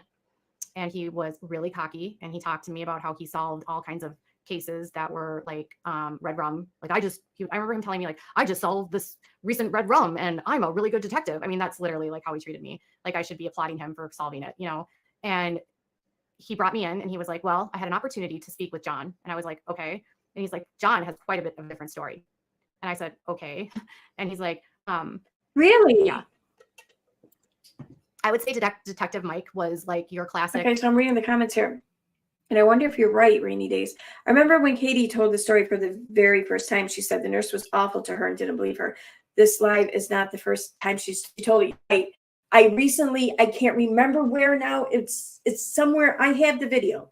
It's either on my device, this device, or it's in my Google Drive, or it's on my other YouTube channel I just shit uploaded to. It might be the YouTube channel, but you're right, because I caught part. My friend Jennifer was here too, and I noticed. I'm like, wait a minute, that's not the live I heard it from. I'm like, what the fuck? This is another one, but I didn't fucking save it. But I'll find it again. It won't take me long. But I set out to find it. But you're right. I wonder if that's maybe the one where she told a different story. And actually, now that I think about it, I have all of her blog posts too about this. I probably should have compared those two before I went live tonight. Fucking did it. Damn, I didn't think about it. Well, maybe we can do it. We'll see. I don't know. Okay, yeah. Okay. I'm just trying to check chat here and there so I don't miss anything. All right. Misogynistic asshole of a cop, not the kind of cop you want to do your work at all. And he traumatized me so much that like this is the most traumatic part of my story, because I actually remember this. I don't remember what happened to me. So I get into, he brings me down. He wants me to come down to the office or to the station, and he puts me into this room, which was weird. He put me into a gray room with a camera in the corner and like a table, and it was like an interrogation room. It was not a room for someone that's reporting something. He brought me there to interrogate me, not to actually believe me, and that's how it started. And he said, "Well, Nick says that this is what happened. Nick says you invited him into your house. You started kissing him. You even told him that you had an intimate relationship with your friend Casey, and that you had no problem having casual, intimate relationships with people. It was this and because of your relationship with Casey, this is another one of those relationships." And I was like, what? Okay, you remember now in the beginning when she was saying how she and Nick were talking about Casey, it was just like, oh, so I asked him about our friend Casey because he still talked to Casey, and I asked him, oh, how's Casey or whatever. Yeah, oh yeah, no, he's doing good. I talk to him every once in a while. Boom, that was the end of it. But now somehow the investigating officer has this whole backstory about her and Casey hooking up and shit. Like, but according to her, she and Nick never talked about that. Now it came right out and admitted that she and Nick talked about that. Then it would make sense that maybe that Nick said something to the officer, and the officer is now recounting it for her. But according to her story, then that conversation never happened. So why is she? This is what I mean by she's withholding shit. Because I don't think that the officer found that out on his own. I think he found that out because that's what was discussed between she and Nick. But she doesn't. She thinks she can just leave that out or lie about it. It's shit like that, man. That doesn't even make sense. And I'm like, because I did hook up with Casey a couple of times, but that was totally not. It didn't relate to Nick. I was like, okay, so my life as a single woman and consenting adults, it justifies what happened. I was very confused. And so he says, Nick says that you started kissing him and you took him upstairs. And I said, what?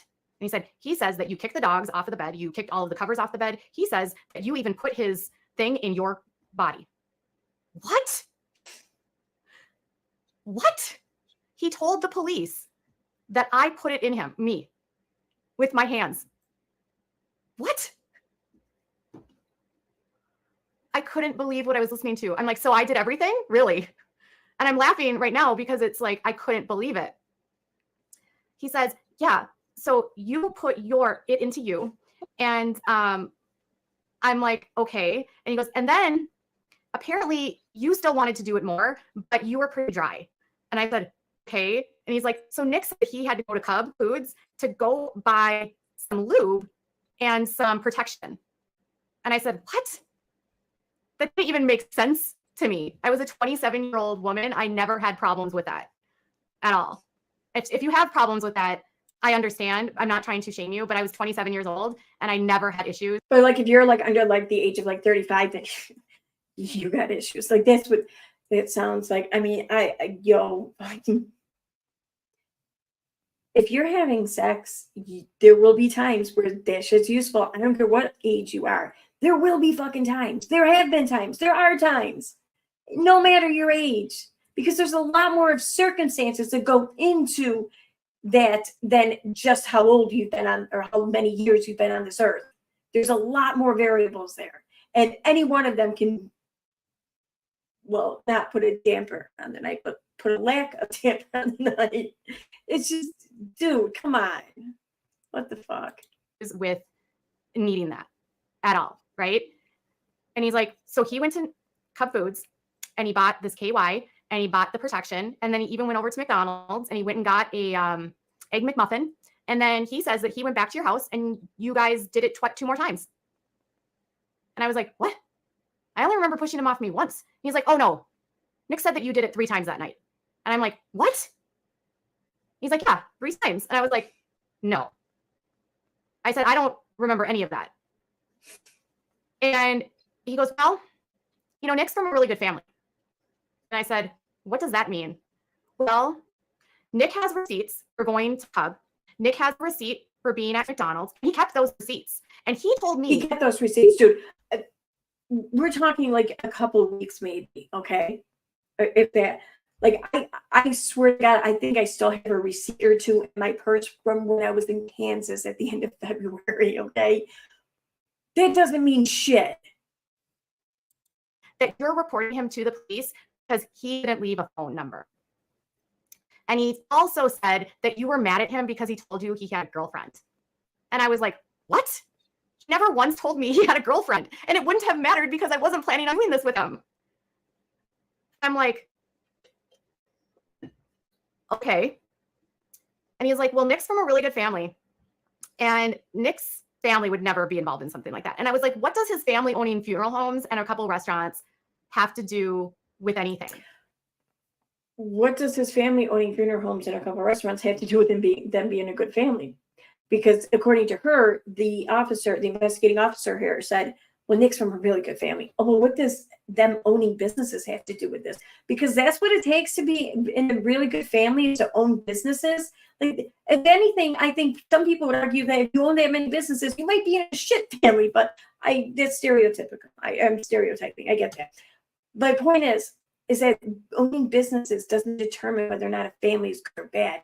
What the fuck is she talking about? She seems awfully hung up on this class, on this like socioeconomic class difference between her and the person she's accusing. She can't let this go. And I almost wonder if that's why she wanted to show off her house or whatever, because she wanted to show, look at how young I am. I bought my own home. And what are you doing? You're driving limos, you fucking burn out. You know what I mean? I almost wonder, but I digress.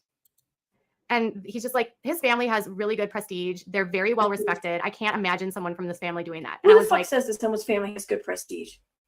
Like, I mean, that just seems like a weird word to use there. I don't know. and he says, Nick says that you're mad at him because he has a girlfriend and you wanted to be his girlfriend. And I said, I can assure you, I do not want to be Nick's girlfriend ever. And I did not. And then I asked him and I said, isn't it weird to you that he said that there was 3 times and I don't remember those other 2? Doesn't that concern you? And he's like, well, you have no memory, so you must be lying. And I said, I'm what? And it went like this for 3 hours. And I was crying, and he just kept trying to tell me that I had made the story up, that it had not happened, that Nick had a story. I did not have a story because Nick had a story, and I was a jealous, angry girlfriend that didn't get a phone number, and he left, and I was jilted. My revenge was to call the cops on him. And I'm like, I have had plenty of guys turn me down, and I've never once reported them, ever. She says that like no, I should be acknowledged for this. Not like that's it to be expected, but I digress again. And I got so frustrated and agitated, and I was like hyperventilating, crying. And then it was, well, you waited 2 days to call us. He left on Sunday morning and you didn't call us until Monday night. Why did it take you so long? You waited that time because Tuesday though. So if Sunday was the 22nd, then Tuesday would have been the 24th. you needed to come up with a plan. And I'm like, what? Mind you, I was not coherent until 5 o'clock the next day. I went to the hospital that night, and then I finally got some sleep. And I, the next morning, had to call in sick to work, and then was working with my parents and my best friend who were encouraging me along with Rain to call the police. And I was scared because I didn't think they would believe me. And this is exactly what happened. And I said, well, the nurse told me that he gave me this medication and this is why I don't remember. And he said, no, nope. He said, there's nothing. You're telling me that from 3 a.m. or 2:30 in the morning until 10 a.m, you have no memory. You are telling me that you have no memory of what happened. That's impossible. Those medications don't stay in your system that long. Nothing will stay in your body that long. Which is not true, by the way, at all. So I finally got him to stop berating me and accusing me of lying. And he said to me, well, we'll see. We'll send the kid in. We'll figure it out, but it's going to take time. We'll call you. And I said, okay. And he never called me. Okay, now let's see what he wrote in the supplementary reports. April 7th, or May 7th, rather. I reviewed the initial report of the CSC prepared by Officer so-and-so. Reported that she met Nick at the VFW. Okay, the two decided to attend a gathering till about 3:30. He got right back to his truck or whatever. Then goes drove her to her house where they arrived at the house. She invited him in, said she was proud to own her own home and wanted him to see it. She said that she offered him a beer, but he insisted he supply his own beer. He went outside. He went out to his vehicle. He didn't wait to come in. He was in, and then he went outside to his vehicle. Came back with 4 cans of Mick Golden Light.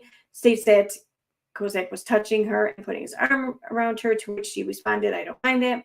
Said the rest of the evening is difficult to recall. She said that she woke up to find, they were engaged, and okay. She said, okay, so we're going to go over that. All right, so you know what? I think right in here, I'm going to go ahead and take the trigger warning thing off because I think most of it's gone. All right, so we're going to take that off. All right, so she feels that she was drugged. She said that she left her beer unattended while she went to the bathroom at least twice. And she suspects Kozak put something in her beer that caused her to slip into a state of unconsciousness. She feels that Kozak took advantage of the state and that she was in and had sex without her consent. Then the officer talked about how he got a hold of Kozak and his driver's license shows an address of so-and-so. So he goes to the address and he met with his mother. She told me that John is living with a girlfriend in a different place and that his cell phone number is so and such and such. I called May 9th. I called Mr. Kozak and told him about the report filed by victim. Mr. Kozak asked that he meet with me as soon as possible.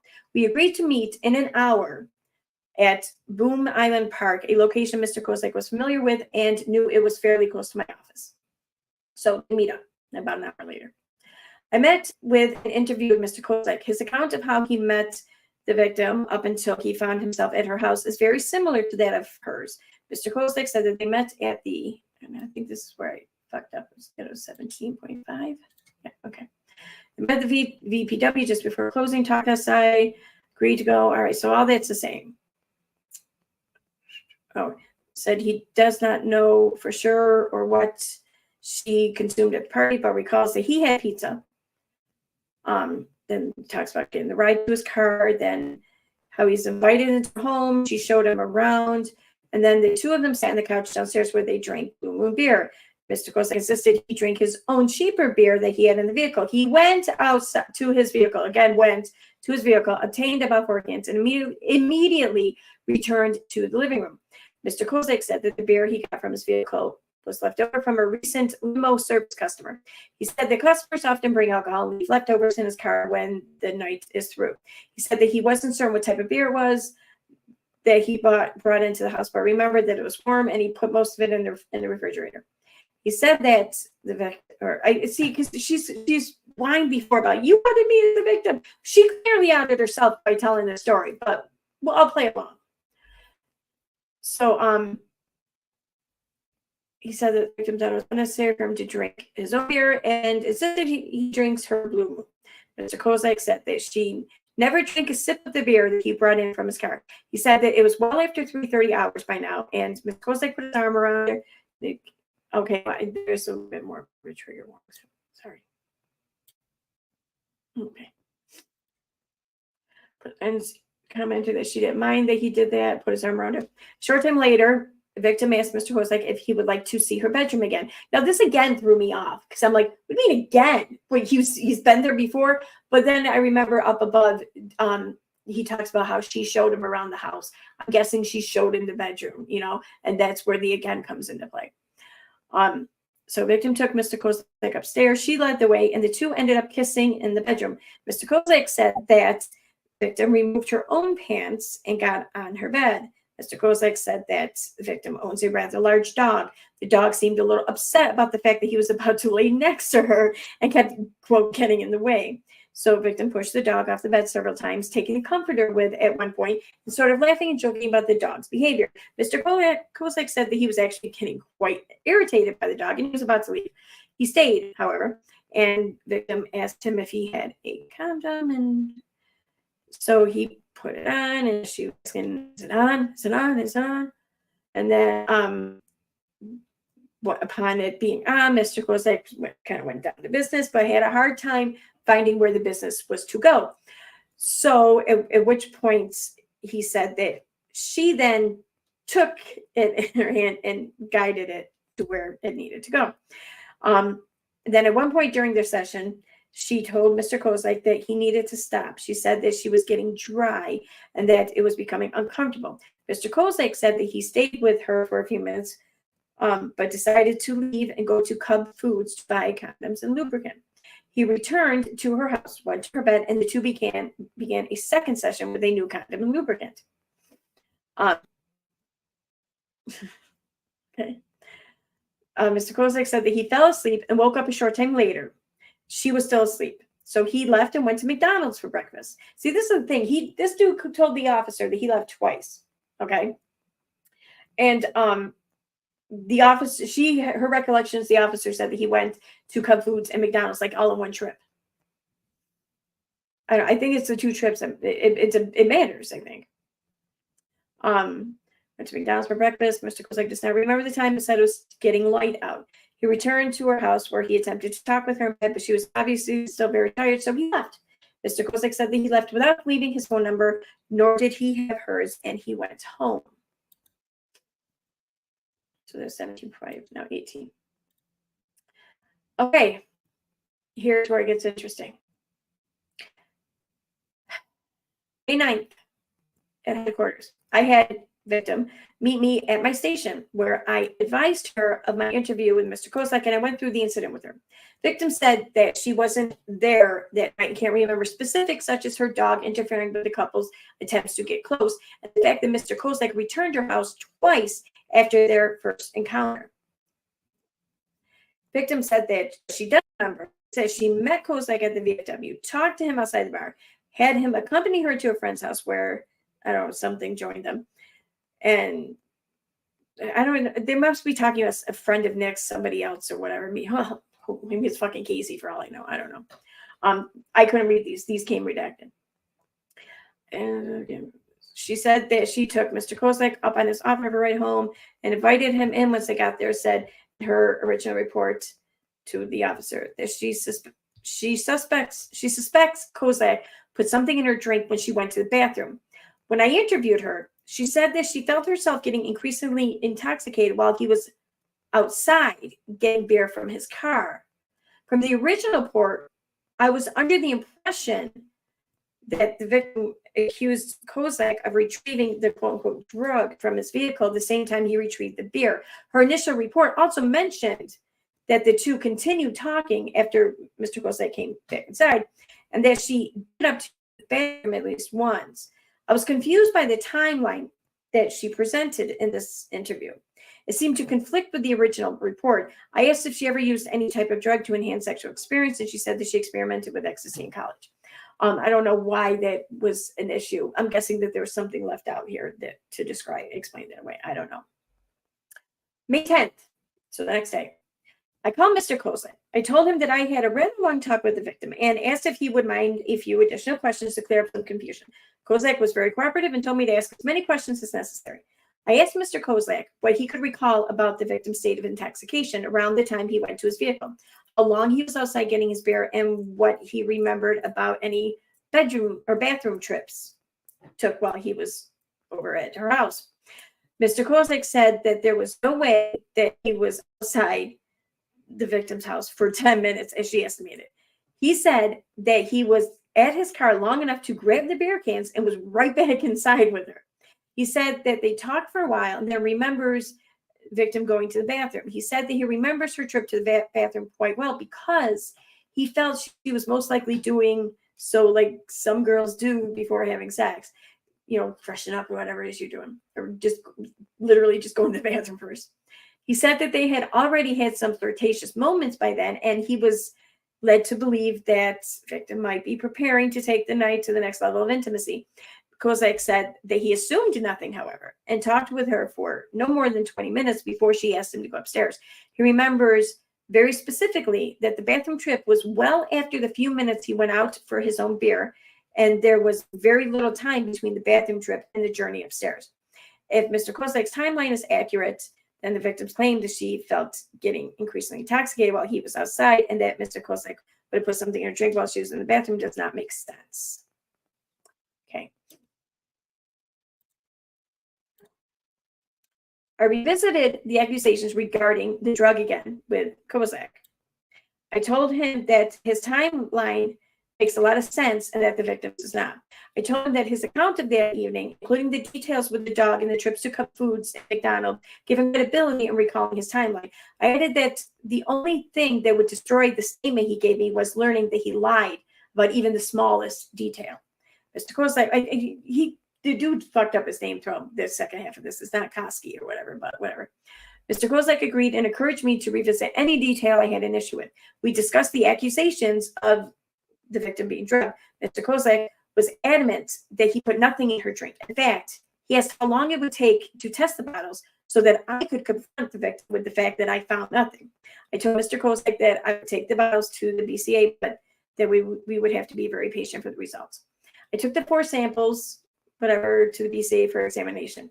Then on November 6th, so a few months later, the forensic scientist, according to the forensic scientist, there was no controlled substance detected in the test samples.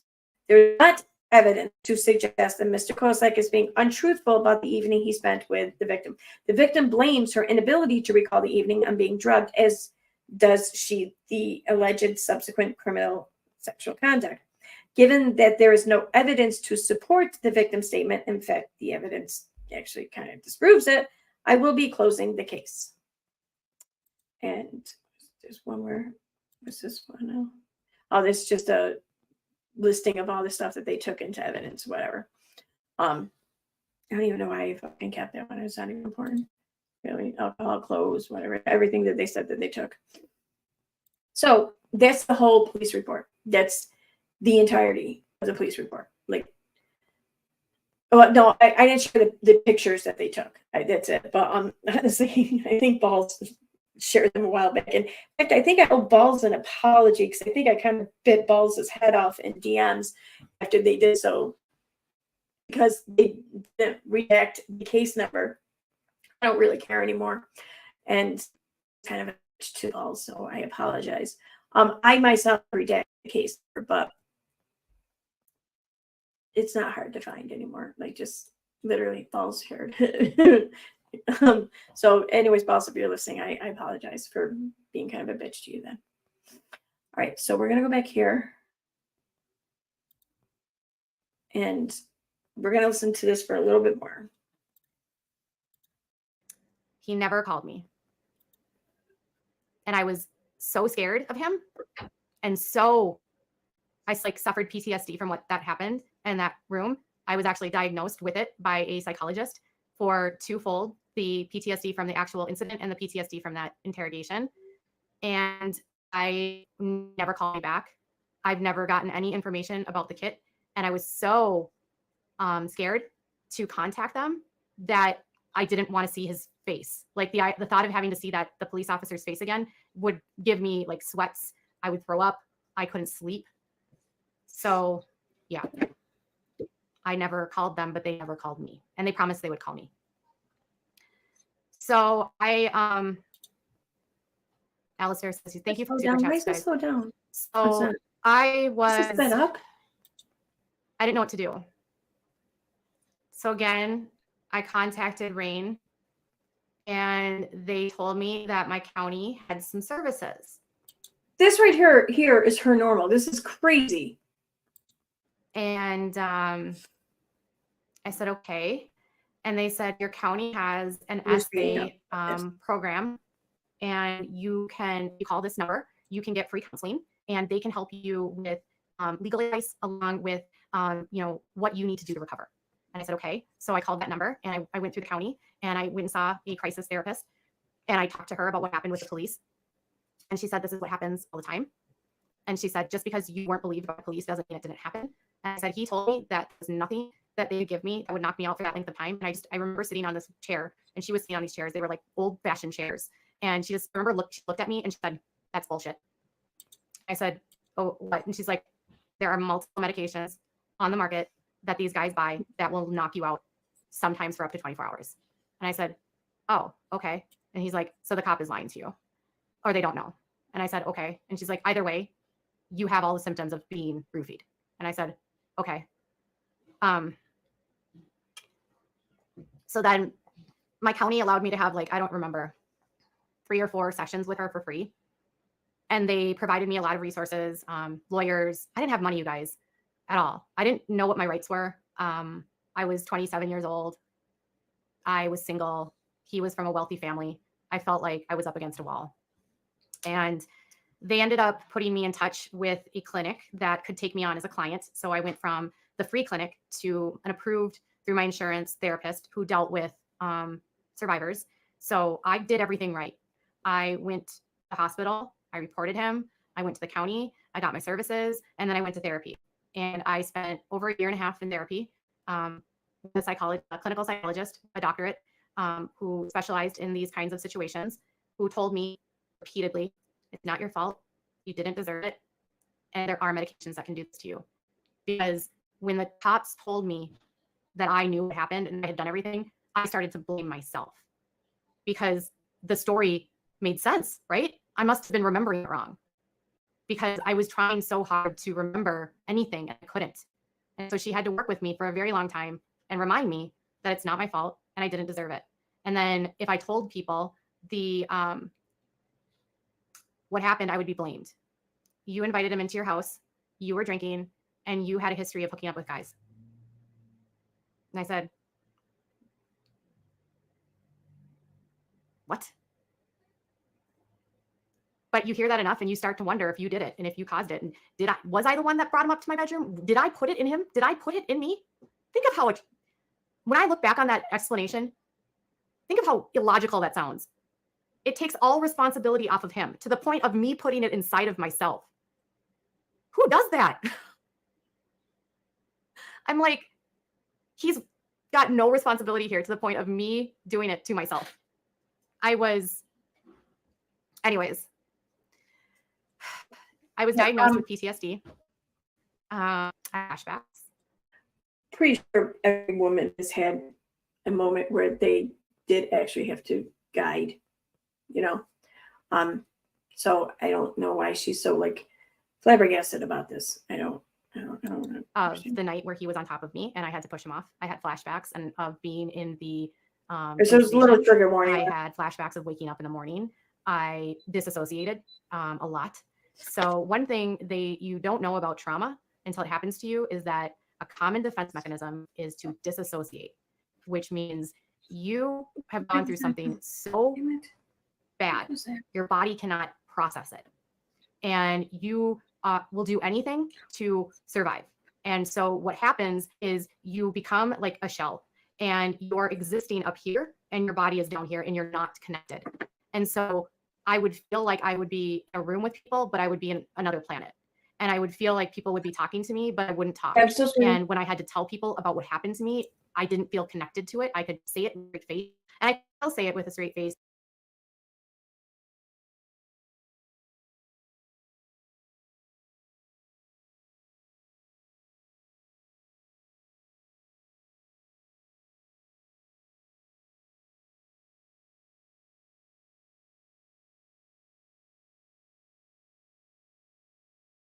right, sorry about that.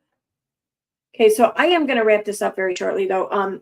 This is going to have to be a two-parter because I really do want to cover like the blog posts and shit. And there's one other stream she did that I want to cover. Because, like I said, I think it's important to get the full picture. And I also want to point out too how so the reason why I really felt like this needed another look over is when she, I think it was back in February, she was making these videos about this whole like the lawsuit stuff in Kansas or whatever. And she brought up this whole situation here. And I think she brought up maybe the RO, or my obtaining the essay report. And she was talking about the person who she accused, Nick, and she said something that no one had any clue about. No one knew. No one had any inclination. No one she ever talked about before, but she revealed that apparently around this time, shortly after she told this story, I want to say it's maybe early 2021, maybe, that Nick filed a TRO against her for harassment or whatever. I'm guessing to just basically get her to stop, accusing him publicly and shit. And evidently he lost. I'm not sure. I don't know what happened or what transpired there. I'd like to find out though. And I'm going to see if I can, but I don't know if I can. But that's kind of what brought this to light again, because I couldn't believe it. I'm like, and nobody's like, it seemed like no one caught on to that. I'm like, is everyone seriously just going to just overlook the fact that Katie Joy just said on a live stream that the person she accused of this heinous crime actually tried to take out a TRO against her? Like this is a big deal, So this is what kind of got me revisiting stuff. So and looking at things with a different set of eyes, I think. So yeah, this is crazy. Oh, and I want to say too that when I said earlier that he's been, to my knowledge, Nick here has been on top of things, because I think it was in the beginning of 2021, I submitted a FOIA request to the same place, and I asked just for a list or whatever of who's requested this police report. And I was informed that 3 people requested and obtained this police report. One, me. Another one was a lawyer, some attorney. And the third person, all I could be told was that they came in person to request it, and that they were a party to the case. Well, I don't think it was Katie that showed up in person for it, because if it were, she would have been talking all about it or whatever. She said this whole time she was saying, I never even seen the police report. So that tells me that it was probably the person she accused. And I'm guessing maybe a cease and desist came after that from him, the family, both or whatever. And that's why she stopped talking about it. That's why these videos, in the dozens, I mean over 50 fucking posts, comments, tweets, blog posts, whatever, you name it, were taken down. They're all been taken down. Now, I have them all. I do have them all. So another reason why I think maybe we should make this a 2-parter. I'm going to play a little bit more of this video, and then I'm going to wrap it up. And my therapist says, because I disassociated from it to protect myself from what happened. Because if I acknowledged what happened, I would actually have to experience it again. And a lot of people that go through this disassociate. And all I can tell you is, like, I felt like I was a zombie for like several months following it. Like people were just like, couldn't recognize me. And yeah, Jen says you feel like it's not your story. So I went through a lot of therapy. I worked through a lot of stuff. In a weird way, it was actually sort of a blessing in disguise. And I hate to say that, because the therapy allowed me to work through some other stuff I'd gone through with my ex-boyfriend, which was very needed. And it helped me break some really big cycles of picking men that are bad and that don't value me. And I learned about boundaries, and I learned about consent, and I learned about, because I never learned about that kind of stuff. I also learned about, identifying the wheels of AUSE in relationships, and how to identify red flags in people, because I was the kind of person that just would trust everyone, and I didn't know that anyone was bad. So, And I would just think everyone was good. And so in a way it was good because I was able to get a lot of help, and it also allowed me to stay single and not worry about guys and really work through that. And in a way it like saved me because all right, so we're 40 minutes in, so we got like 22 minutes left in this or whatever. So I'm going to cut this off here now. But I'm looking at something though here. Notice, remember in the video here earlier, she says that the detective told her that she and Nick had done it a total of 3 times, I think she said. Well, in her blog post, one of her blog posts, the Perfect Crime blog post or whatever, she says,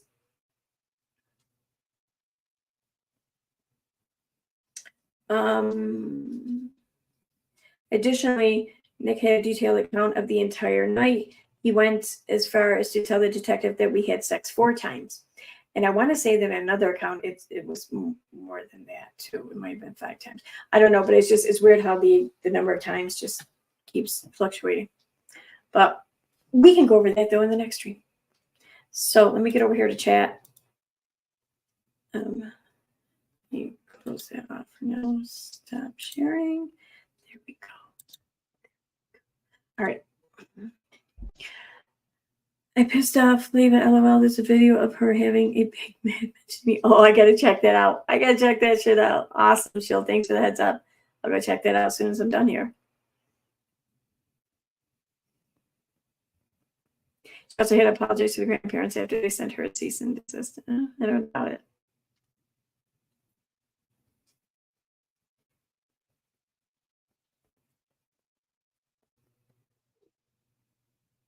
Yeah, be free. I really hope not, but you might be right about that. I'm not going to read that one out loud because I don't want it to come into fruition. So sorry.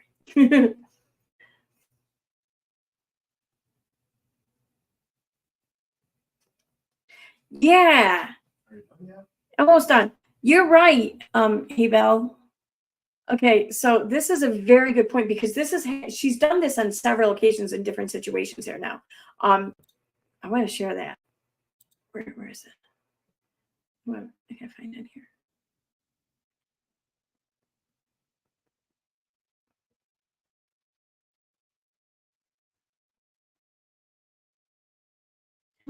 Okay.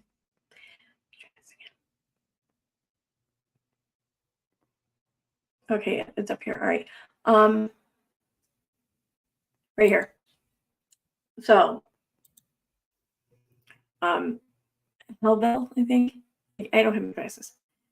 She never remembers any of her past traumas until she is told what happened by someone else in there. Until she's told what happened by someone else in therapy. That's so true. Like that's by her own stories. That's exactly how it's happened. It's crazy. All right. On that note, I'm going to wrap this up because apparently I want it out there. And so I am closing tomorrow night. I don't go until 5 though, I think. So I don't really want to stream during the day though, because I don't think everyone can watch it during the day. But if I don't, I don't know. I don't know what to do. I don't want to wait till like freaking Saturday night because that's like my next night available night for 8. And I don't want to wait that long. So it's probably going to be a late night stream, either tomorrow or Friday. Probably tomorrow because I think I'm going to be out earlier tomorrow than Friday. So it might be like a 1 a.m. stream Eastern time, which is a little earlier on the West Coast. Look for it then. And we'll pick up where we left off and go over a few more things. So thanks for being here, everyone. Yeah. Good night. Bye. I gotta get over here. I gotta get to my outro. Bye.